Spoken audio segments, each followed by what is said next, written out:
ओम श्री परमात्मने नमः। दर्शकों, आचार्य नित्यानंद द्विवेदी का प्रणाम और आप सबका स्वागत करता हूं आपके अपने YouTube चैनल प्राच्य वैदिक एस्ट्रो में। और आज आप लोगों के लिए लाया हूं ज्योतिष विज्ञान सीखे की श्रृंखला में 7वीं वीडियो। और आज मैं आप लोगों को बतलाऊंगा ग्रहों के मूल त्रिकोण के विषय में। ग्रहों के 3 तरह के राशियां होती हैं, जिसमें इससे पूर्व में मैंने आप लोगों को बताया था कि ग्रह उच्च और नीच के होते हैं। यानी ग्रह किसी एक विशेष राशि में एक विशेष अंशों तक उच्च अवस्था में होते हैं। इसका तात्पर्य होता है कि जो ग्रह होता है उसकी शक्ति वहाँ परमोच्च अवस्था में होती है। आज हम चर्चा करेंगे ग्रहों के मूल त्रिकोण के विषय में। ग्रहों के मूल त्रिकोण किन किन राशियों में होते हैं, तो सर्वप्रथम दर्शकों बात करेंगे सूर्य ग्रह के विषय में। सूर्य ग्रह कहाँ किस राशि में और कहाँ से कहाँ तक मूल त्रिकोण में रहता है। तो सूर्य जो है अपनी ही स्वराशि सिंह राशि में 0 से लेकर के 20 अंश तक मूल त्रिकोण में रहता है। यानी सिंह राशि जो होगी वह उसकी मूल त्रिकोण राशि है, लेकिन उसमें जो अंश लिए जाएंगे वो 0 से लेकर के 20 अंश तक ही लिए जाएंगे, मूल त्रिकोण में माना जाएगा। बाकी जो राशि का अंश रहेगा 20 से 30 अंशों तक यदि सूर्य रहता है तो सिंह राशि में ही होगा, लेकिन वह अपनी स्वराशि में होगा। यानी कि उसका शुभ परिणाम मूल त्रिकोण से कुछ कम होगा। यानी कि वह जो है शक्ति जो है फल प्रदान करने में, यानी कि वह ग्रह फल प्रदान करने के मामले में, जैसे कि जो उच्च का होता है वह सर्वाधिक फल देता है, मूल त्रिकोण का ग्रह आपको उससे कम फल देता है और उससे कम फल स्वराशि का देता है। हालांकि ये तीनों जगह बहुत अच्छी मानी जाती है। इसमें एक दूसरे से कम देने का अर्थ है कि उच्च में जहाँ अपनी सर्वोच्च शिखर पर होता है तो सब बहुत बढ़िया फल देता है, उससे धीरे धीरे यह स्टेप डाउन होता है।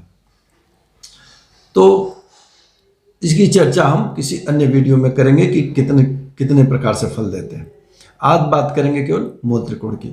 तो सूर्य 0 से 20 डिग्री तक सिंह राशि में ही अपने मूल त्रिकोण में होते हैं और शेष उनकी स्वराशि होती है। अब बात करेंगे चंद्र ग्रह के विषय में।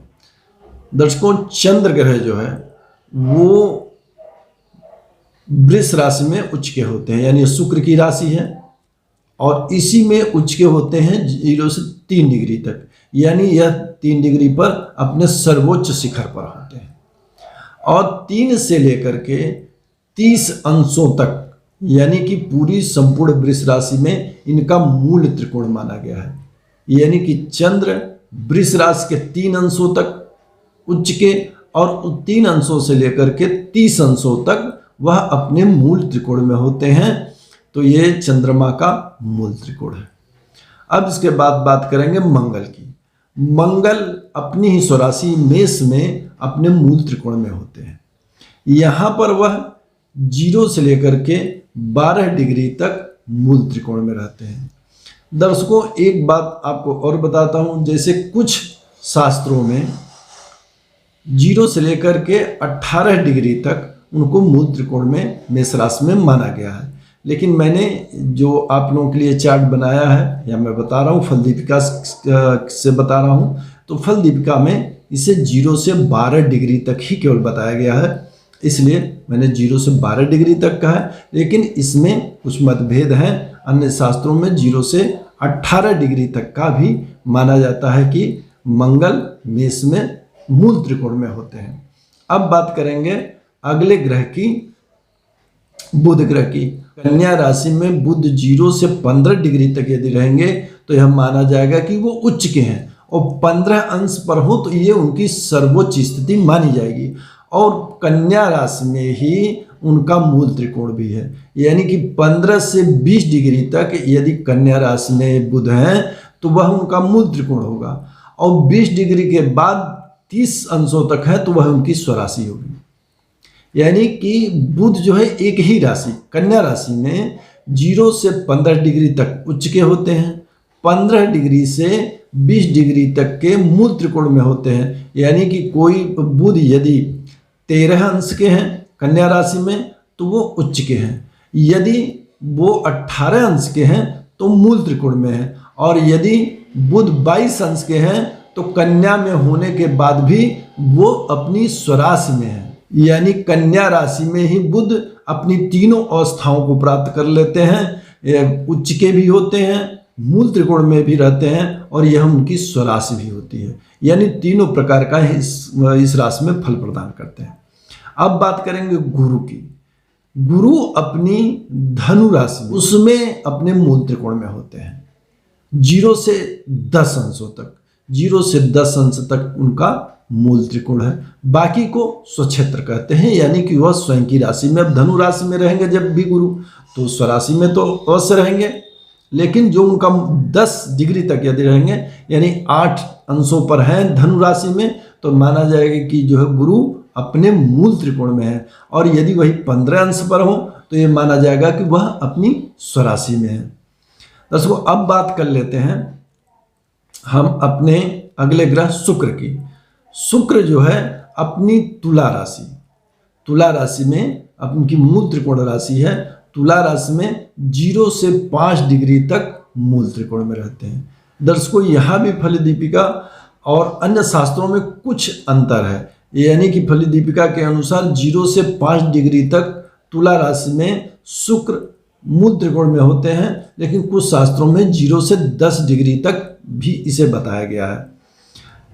मेरा मत तो यही है कि 10 डिग्री तक ही मूल त्रिकोण में रहते हैं, लगभग जो जैसी स्थितियां कुंडलियों में देखने को मिलती हैं। लेकिन मैंने दोनों ही विचार आपके सामने रख दिए कि 0 से 5 डिग्री तक भी मूल त्रिकोण है और 0 से 10 डिग्री तक भी अन्य शास्त्रों में इसे माना गया है। बाकी की वो जो शेष 10 डिग्री से ऊपर रहेंगे तो उनका स्वक्षेत्र माना जाएगा। अब बात कर लेते हैं शनि की। शनि अपनी कुंभ राशि में मूल त्रिकोण में होते हैं। कुंभ राशि में 0 से लेकर के 20 अंशों तक उनका मूल त्रिकोण है। यानी शनिदेव यदि कुंभ राशि में 15 अंश पर रहेंगे तो आप कहेंगे मूल त्रिकोण में है, और यदि वो 22 अंशों पर हैं, 23 अंशों पर हैं, तो आप कहेंगे कि वो अपनी स्वराशि में है, क्योंकि स्वराशि तो उनकी मकर भी है, लेकिन कुंभ राशि में ही उनका मूल त्रिकोण है। तो मूल त्रिकोण कहाँ तक है? 0 से लेकर के 20 डिग्री तक, और 20 के बाद जो उनके अंश होते हैं उसमें वह अपनी स्वराशि में होते हैं। मित्रों, अब बात करेंगे राहु की। तो राहु कर्क राशि में अपने मूल त्रिकोण में होते हैं, और इनके लिए अंश का कोई बंधन नहीं है। जैसे उच्च में भी वृष में जब उच्च के होते हैं तो इनके लिए कोई अंशों का बंधन नहीं है, संपूर्ण वृष राशि में ही उच्च का माना गया है। ऐसे ही संपूर्ण कर्क राशि में ये इनका मूल त्रिकोण माना गया है। और बात करेंगे केतु की। केतु जो है मकर राशि में अपने मूल त्रिकोण में होते हैं संपूर्ण अंशों में 0 से लेकर के 30 डिग्री तक। दर्शकों, अधिकतर ग्रह अपनी ही स्वराशि में मूल त्रिकोण में होते हैं चंद्रमा को छोड़ करके, और राहु और केतु की तो कोई अपनी खुद की राशि नहीं है, तो वे कर्क में उनका मूल त्रिकोण होता है और केतु का मकर में मूल त्रिकोण होता है। मित्रों, ये रहा ग्रहों का मूल त्रिकोण। और स्वराशि के बारे में अलग से नहीं बताना है। स्वराशि के लिए आप यही समझें कि अधिकतर ग्रह तो एक अंश के बाद उसी अपनी ही स्वराशि में रहते हैं। बाकी राशियों के बारे में मैंने बताया ही है। इसको उम्मीद करता हूँ आपको वीडियो पसंद आई होगी, और अगली वीडियो में मिलता हूँ किसी अन्य विषय पर चर्चा के साथ। तब तक के लिए दीजिए मुझे आज्ञा। नमस्कार। जय श्री राधे।